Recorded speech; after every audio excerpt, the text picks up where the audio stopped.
Olá, hoje nesta aula trataremos do tema de liderança. Esse é um tema bastante discutido nas organizações, especialmente com as mudanças e com a turbulência no ambiente econômico, enfim, nas habilidades que necessitam o novo gestor. A liderança ela entra com bastante força e com bastante discussão, sendo que nós vamos entender as teorias, né, dentro dessa aula, e as questões mais práticas ligadas à liderança. Bom, então os objetivos de aprendizagem, nós vamos definir o conceito de liderança, comparar liderança e administração. Então é importante que a gente entenda que um líder, para ser líder, ele deve ser um bom gestor, né? Então nem todo bom gestor é um bom líder, mas que os aspectos relacionados à gestão, o que vocês estão aprendendo em administração, dão a base conceitual, a base de conhecimento, né, de gestão, para que você possa, então, daí sim ter essa visão de liderança ou poder aplicar com mais segurança a questão da sua visão em relação às metas da organização onde você trabalha. Então, vamos resumir as principais conclusões e contribuições das teorias de traços, identificar premissas e principais limitações das teorias comportamentais, depois verificar as teorias contingenciais, né? Então, faremos uma evolução e daremos, então, a diferença entre essas três teorias e como que ela evolui. E comparar e contrastar os conceitos de liderança carismática e transformacional, definindo liderança autêntica, demonstrando que os líderes que valorizam a ética, né, são mais eficazes, que a questão da confiança é importante, então, nessa relação. Demonstrar o papel exercido pelo mentor, né, muitas empresas adotam esse conceito de mentoria para os funcionários, enfim, especialmente para preparar futuras lideranças. E verificar os desafios à eficácia da liderança. Bom, então, a liderança, ela é uma capacidade que uma pessoa, né, a capacidade que ela tem de influenciar um conjunto, um grupo de pessoas com as quais ela trabalha, para alcançar metas, para alcançar objetivos que favoreçam a organização.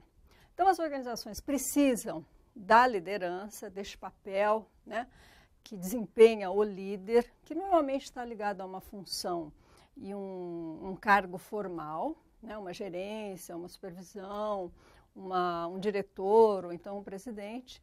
Só que ela precisa de uma base de gestão bastante forte também.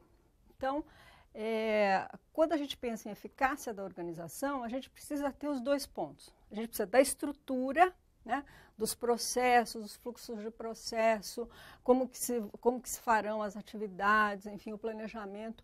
Isso é o gestor que faz. Você está vendo isso num curso de administração. Agora, a liderança é aquele indivíduo que tem uma visão mais estratégica. Para onde que deve ir a organização? Ele consegue ler o ambiente, as dificuldades que existem no ambiente, os desafios que essa empresa precisa superar para se superar em relação aos seus resultados e, consequentemente, para que ele tenha essa visão, né, e essa experiência, para ter essa visão mais estratégica, ele precisa entender bastante de gestão, a parte mais da estrutura, de como se dão os processos, as limitações, né, e as possibilidades que os instrumentos de gestão podem nos auxiliar nesse processo de, eventualmente, uma mudança organizacional. Bom, então, os líderes, eles estabelecem uma direção, né, desenvolvem essa visão de futuro, engajam as pessoas, porque o líder sozinho não vai fazer, né, muita coisa, comunicam essa visão, ou seja, a comunicação precisa ser muito acurada, a comunicação precisa ser muito ampla dentro da empresa, para que todos entendam a direção, para onde a empresa está indo. E inspiram as pessoas. Inspiram como? Inspiram pelos seus valores, por ser modelo dentro da empresa. Um líder, ele não pode desconectar o que ele faz do que ele fala. Então, essa discrepância faz com que os colaboradores, os liderados, desconfiem. Ou seja, a questão da confiança é prejudicada nesse processo se há essa discrepância entre a integridade do líder, né? A questão do que faz e o que fala. Bom, Então, vamos começar falando sobre a evolução das teorias. A teoria dos traços é a primeira teoria que apareceu, né? Ela vai buscar elementos na psicologia, na questão da personalidade, enfim, dos traços de personalidade, para entender quais são as características que devem ter um líder. É importante a gente lembrar que lá no começo, né, dos estudos, não haviam muitos elementos para que a gente pudesse falar, mas essa teoria dos traços é muito fraca. Não existia nenhum estudo, então a administração foi pegar emprestado um pouquinho os conceitos de personalidade para entender, para eu identificar quais as características que tem o líder. Uma das questões, um dos problemas dessa teoria é que ela é muito centrada no líder, na característica do líder. E nós vamos ver no decorrer das teorias que o processo de liderança é um processo social, é um processo onde envolve interação entre líder e liderado. Não existe líder sem ter liderados e vice-versa, né? Um líder existe para atender e conseguir atender às necessidades daquele grupo e fazer com que aquele grupo atinja necessidades e objetivos da organização. Então, lá no começo, né, na teoria dos traços, os pesquisadores ficaram tentando entender quais eram os traços que caracterizavam, então, que identificavam a liderança.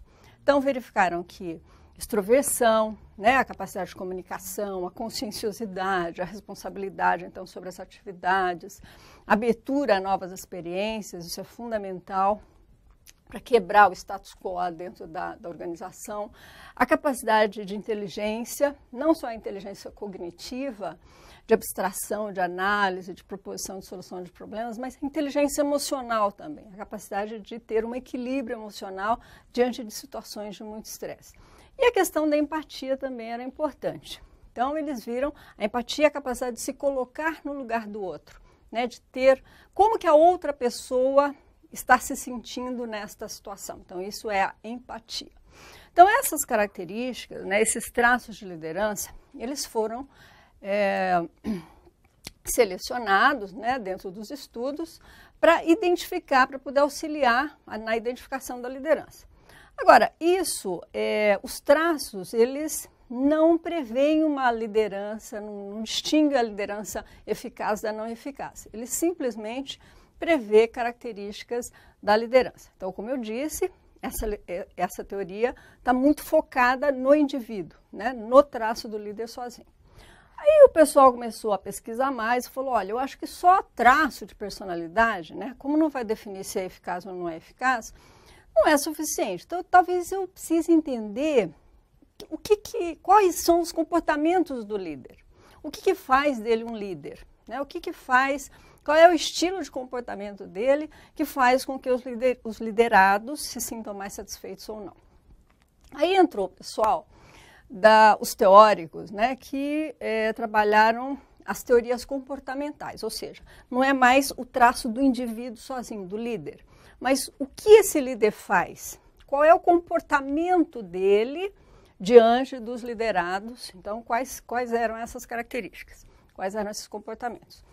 E daí nós temos duas grandes correntes, né, que é a Escola de Ohio e de Michigan.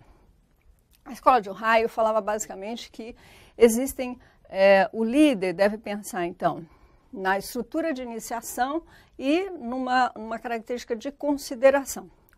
A questão da estrutura de iniciação se refere à capacidade que o líder deve ter para definir e estruturar o próprio papel e dos seus funcionários, né?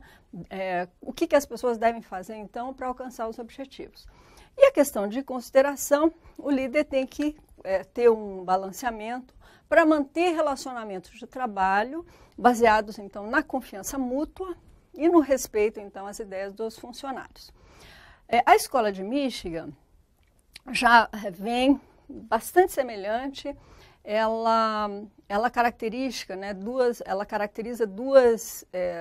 dois fatores bastante importantes para a gente entender o comportamento dos líderes.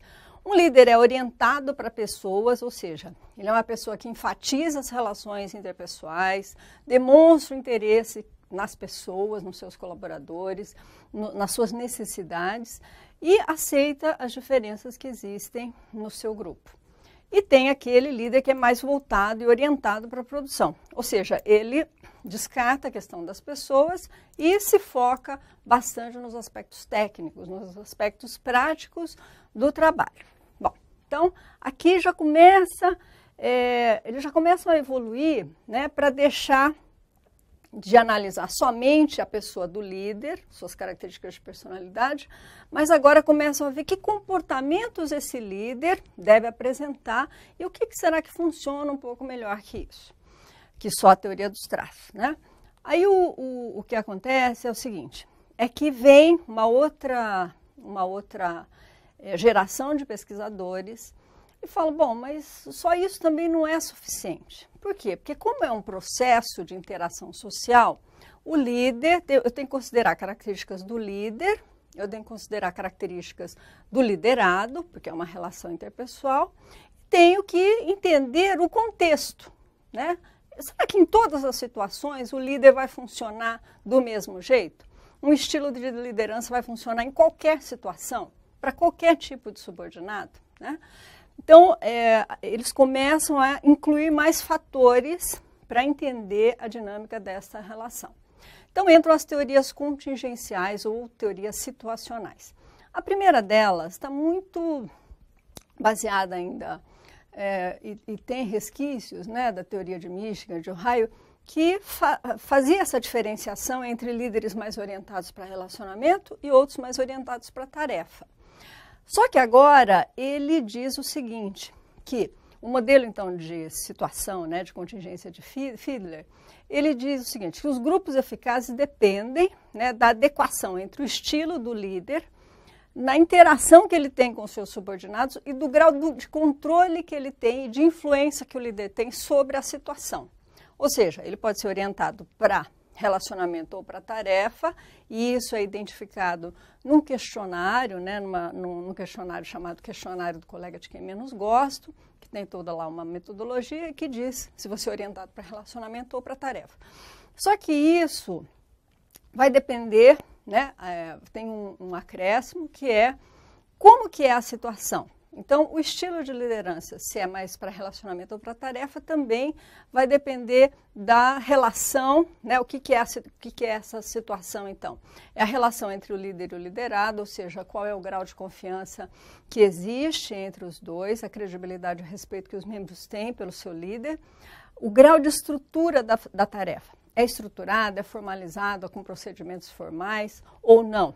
E o poder da posição do líder. Esse líder tem poder ou não de contratar, de demitir, de tomar ações corretivas disciplinares, de conceder promoções ou aumentos. Então, esses 3 pontos, né, que definem uma situação, se o líder tem controle ou não, então qual é o grau de influência que ele tem sobre essa situação, vai determinar o melhor, o estilo do líder com base na teoria contingencial de Fiedler.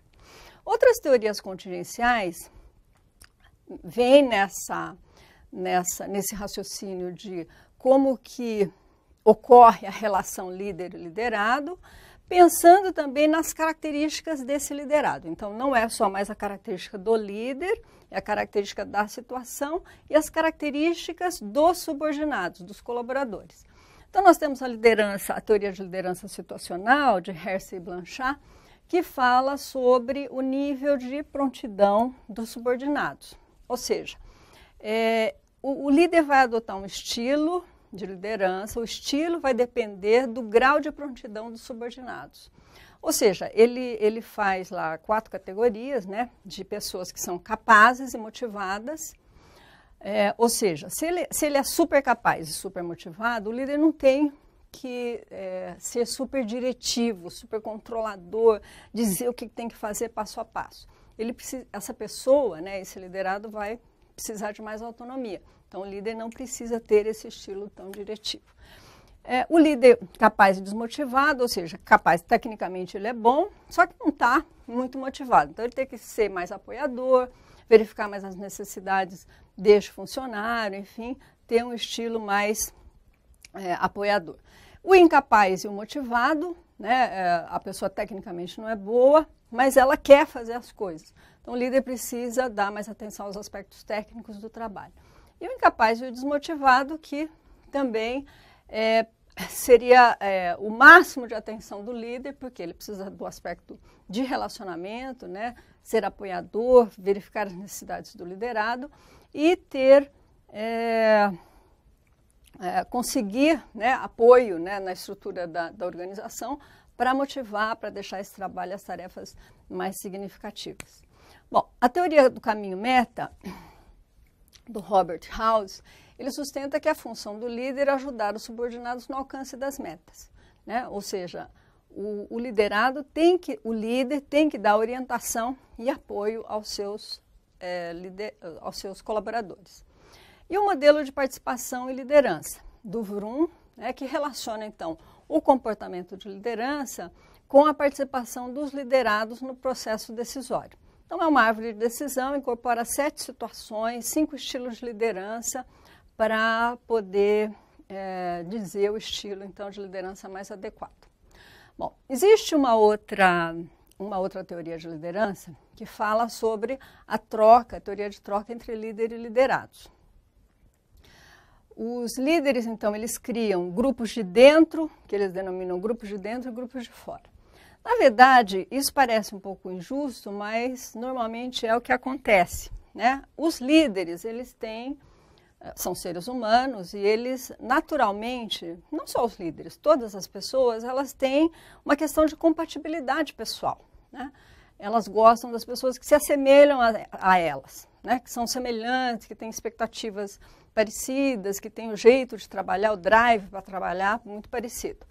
Então, tem muito da compatibilidade pessoal, né? As pessoas têm pessoas que você conversa melhor com algumas pessoas em detrimento de outras. Tem a questão da competência, né, do subordinado, ou seja, a capacidade técnica, se a pessoa tem potencial para ter mais capacidade técnica, enfim. E a questão da personalidade também, né? Personalidade mais extrovertida, comunicativa, enfim. Então, nós vemos que o pessoal que ele elege, né, como grupo de dentro, ele vai ter maior interação com o líder, ele vai ter um nível maior de confiança, porque quando você tem esse papel grande da extroversão, né, o papel da confiança, o papel da comunicação, você então consegue demonstrar mais o seu desempenho e ter avaliações e um feedback mais rápido sobre a sua atuação. Em detrimento dos de grupo de fora, que são relações que o líder mantém, que são relações mais formais, né? São pessoas que não chamam tanta atenção, né, para ele em relação ao seu desempenho, em relação aos seus valores, e automaticamente fica um pouco de fora daquele líder, daquele grupo mais preferencial do líder, tá bem? Não é uma situação ideal, mas ocorre com bastante frequência nas organizações, porque nós somos seres humanos e as pessoas, por mais que a gente tenha conhecimento da necessidade de ter um tratamento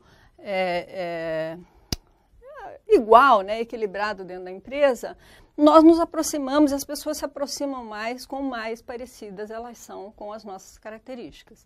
Então, automaticamente, você acaba tendo interações mais fortes, além das relações formais de líder e liderado. Bom, em relação à liderança carismática, nós caracterizamos, né, como uma percepção que os seguidores têm do líder, como se ele tivesse alguma capacidade heróica ou extraordinária que são observadas, né, pelos liderados. Alguns exemplos de liderança carismática, a gente tem o Gandhi, né, vamos dizer assim, lideranças carismáticas não tão para o bem, como no caso histórico, né, do Hitler, do Mussolini, enfim.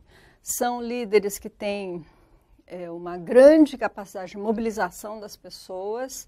Claro que isso está ligado também com o favorecimento de um momento histórico que faz com que esses líderes emerjam, né, na sociedade, e exatamente porque eles emergem no momento em que as pessoas necessitam dessas pessoas carismáticas, né, que apresentam características meio heróicas ou além do natural, né, além daquilo que a gente está acostumado a ver, e elas desempenham, né, um papel, algumas características, né, tem características como visão e articulação, ou seja, elas propõem um futuro melhor que o status quo, eles propõem uma mudança, né, e se a gente pensar nesses líderes carismáticos, todos propuseram grandes mudanças, né, mudanças para o bem ou mudanças para o mal, que acabaram em tragédias, mas eles promovem promovem um atendimento de uma necessidade que é coletiva, que as pessoas estão precisando naquele momento.